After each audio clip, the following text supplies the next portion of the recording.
माँ ने दोपहर का खाना बांध दिया था। पापा चिड़ा अपनी बेटी गुड़िया को साथ लेकर जंगल में लकड़ियाँ काटने जाने को तैयार थे। गुड़िया उड़ती है, खाना का डिब्बा उठाती है। पापा कुल्हाड़ी लेते हैं।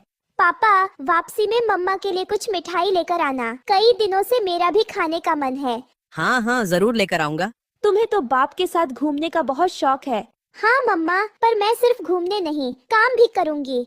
हाँ, मेरी गुड़िया तो बहुत काम करवाती है। दोनों बाप बेटी उड़कर जंगल की ओर चले जाते हैं। जब पापा चिड़िया और गुड़िया जंगल के बीचों बीच पहुँचे, उन्हें किसी की चीख सुनाई दी। बचाओ बचाओ, कोई मेरी मदद करो। पापा, ये तो किसी लोमड़ी की आवाज लग रही है। हाँ बेटी, हमें जरूर मदद करनी चाहिए। चलो देखते हैं आवाज कहाँ से आ रही है। दोनों आवाज की दिशा में उड़ते हैं। झाड़ियों के पीछे एक लोमड़ी उल्टी पड़ी दिखाई देती है। लोमड़ी बहन, क्या हुआ तुम्हें? तुम ठीक तो हो? जैसे ही दोनों पास पहुंचते हैं, लोमड़ी अचानक चौंक कर उठ बैठती है। हा हा हा हा, ये जाल मैंने तुम्हारे जैसे मूर्ख पक्षियों को फंसाने के लिए बिछाया था। क्या आप तो घायल नहीं हैं? चल, खाना का डिब्बा मुझे दे दे और भाग जा यहाँ से। गुड़िया बेटी, खाना का डिब्बा दे दो, वो गुस्से में है, कुछ कर न बैठे। लोमड़ी आंटी बच्चों को अच्छी बातें सिखाते हैं, डराना नहीं। लोमड़ी झपट्टा मारती है और डिब्बा छीनकर भाग जाती है। पापा और गुड़िया उदास खड़े रह जाते हैं। पापा चिड़िया और गुड़िया एक खुली जगह पर आते हैं, जहाँ कोई सूखा पेड़ नजर नहीं आता। यहाँ तो कोई भी सूखा पेड़ नहीं है। गुड़िया बेटी, तुम यहीं बैठो, मैं थोड़ा आगे जाकर सूखी लकड़ियाँ ढूंढता हूँ। पापा जल्दी आना, मुझे उस चालक लोमड़ी से बहुत डर लग रहा है। चिंता मत करो बेटी, अब वो लोमड़ी नहीं आएगी। पापा उड़ जाते हैं। गुड़िया अकेली बैठ जाती है एक बड़े फूल के पास। काश हमारे पास सूखी लकड़ियाँ होती। पापा कितने परेशान हो रहे हैं।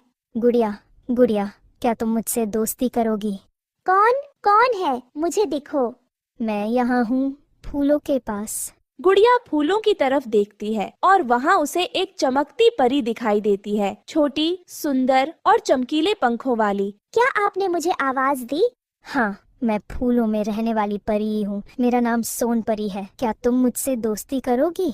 मुझे अच्छे दोस्त बनाना बहुत पसंद है, पर आज मैं पहली बार अपने पापा के साथ इस ओर आई हूँ। कोई बात नहीं, मैं तुम्हें अपने देश की सैर पर ले जाऊंगी। मेरा देश बहुत सुंदर है, बादलों से भी ऊपर। क्या मैं आपके साथ उड़ पाऊंगी? हाँ, मैं तुम्हें अपने पंखों की शक्ति दूंगी और फिर तुम उड़ सकोगी। पर आज मैं नहीं जा सकती, मेरे पापा परेशान हैं। हमें सूखी लकड़ियाँ नहीं मिल रही। यह तो बहुत आसान है, देखो ऊपर। सोनपरी आसमान की ओर इशारा करती है और जादुई रोशनी के साथ सूखी लकड़ियों की एक गठरी आकर जमीन पर गिरती है। ये तो कमाल हो गया। मेरे पापा ये देखकर बहुत खुश होंगे। अगर कभी मुझसे मिलना हो तो मेरा नाम लेकर पुकारना, मैं आ जाऊंगी। ठीक है, मैं कल आपके देश घूमने चलूंगी। अभी पापा के पास जाती हूँ। वहीं दूसरी ओर पापा चिड़िया सूखी लकड़ियाँ ढूंढने की कोशिश कर रहे थे, लेकिन उन्हें कुछ नहीं मिल पाता। अभी तक तो एक भी सूखी लकड़ी नहीं मिली। कैसे होगा आज खाना? पीछे से गुड़िया चहकते हुए आती है। पापा पापा, अभी तक आपने लकड़ियाँ नहीं काटी? नहीं बेटी, अभी तक तो एक भी सूखी लकड़ी नहीं दिखी। तो फिर आप मेरे साथ चलिए, मैंने सूखी लकड़ियाँ इकट्ठी कर ली है। बेटी मजाक मत करो। सच में पापा, चलिए मेरे साथ। दोनों एक छोटी सी खुली जगह पर पहुंचते हैं, जहां सूखी लकड़ियों की बड़ी सी गठरी रखी होती है। ये सूखी लकड़ियाँ कहाँ से आईं? इतनी सारी? ये मुझे मेरी नई दोस्त सोन परी ने दी है। वो एक परी है जो फूलों में रहती है। तुम तो सच में बहुत समझदार और भाग्यशाली बेटी हो गुड़िया। अब चले पापा, मम्मा के लिए मिठाई भी लेकर जानी है। दोनों लकड़ियां उठाकर उड़ते हैं। आसमान में दोनों कबूतर चाचा की लकड़ी खरीदने की दुकान पर उतरते हैं। अरे वाह टुन्नू, आज तो खूब सारी सूखी लकड़ियाँ लाए हो।